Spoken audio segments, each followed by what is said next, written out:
If you got something that just won't heal, a tendon, a joint, a muscle, or your back, and you have done the physio, the stretching, stayed active, done everything right, but still there is something there simmering. Have somebody asked you this? What are you eating? In this video, I'm going to walk through the connection of the most people never hear. How the food is either feeding or cooling the inflammation that's slowing your recovery.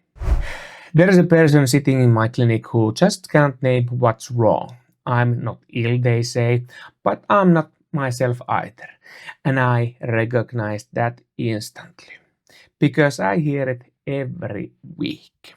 And maybe you recognize it too. You are not exactly ill, but you're not either yourself. Mornings are hard to get going. Your body feels stiff. You're tired in a way that sleep doesn't fix it. Your mood sits lower than it used to be.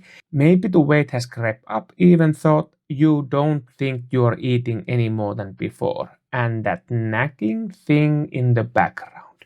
Your back, a joint, a tendon keeps shimmering even though you are doing everything right. And you don't connect it to anything. You think it's probably just my age or I'm just tired. And here's the key part. You have gotten used to it. The feeling crept downhill so slowly that you no longer remember what good feels like. That is exactly how people describe once they have fixed it. One person said that had no idea how bad they felt until it lifted. Another woke up first time with no stiffness and couldn't believe the change. And neither did anything radical. Less sugar, more vegetables and bit movement.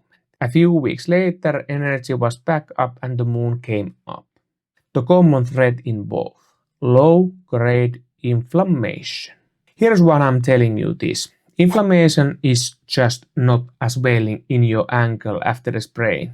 There is another kind, chronic, silent, low grade. It doesn't necessarily hurt, but it slows healing, raises pain sensitivity, and makes the tissues more reactive. And your diet is one of the biggest levers. You can either fuel it or put it out.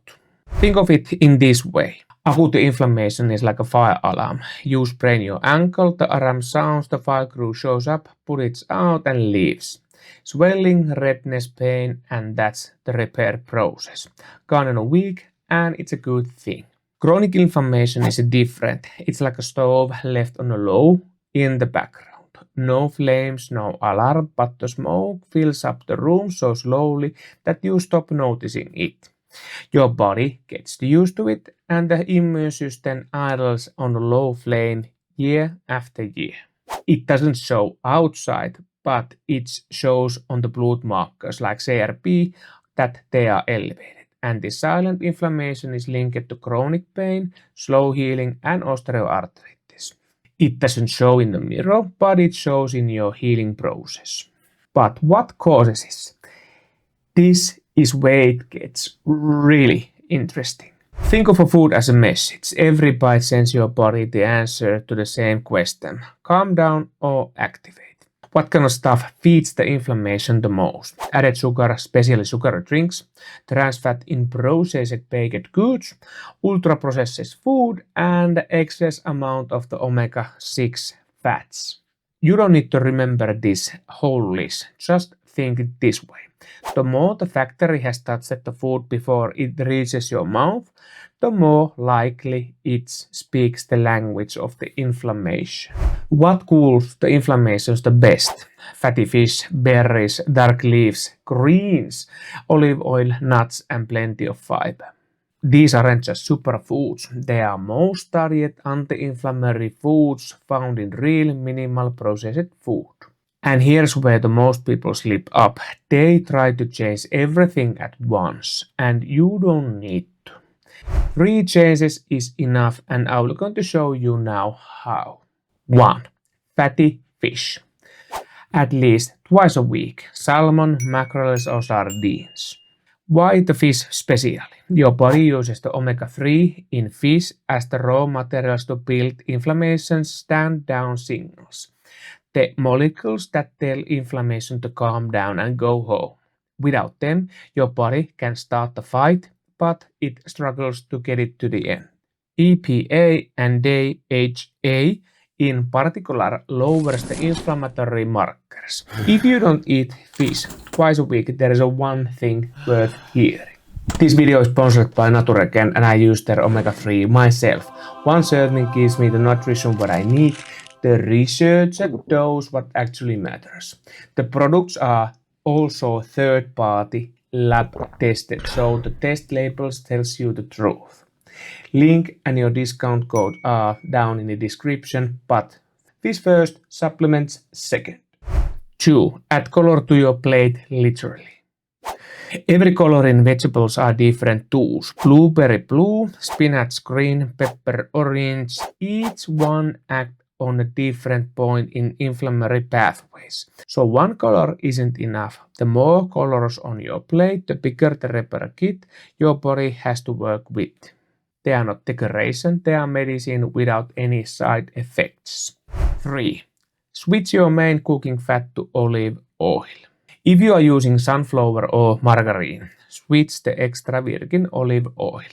It contains compound called oleocanthal, which presses the same switch in your body what the ibuprofen does.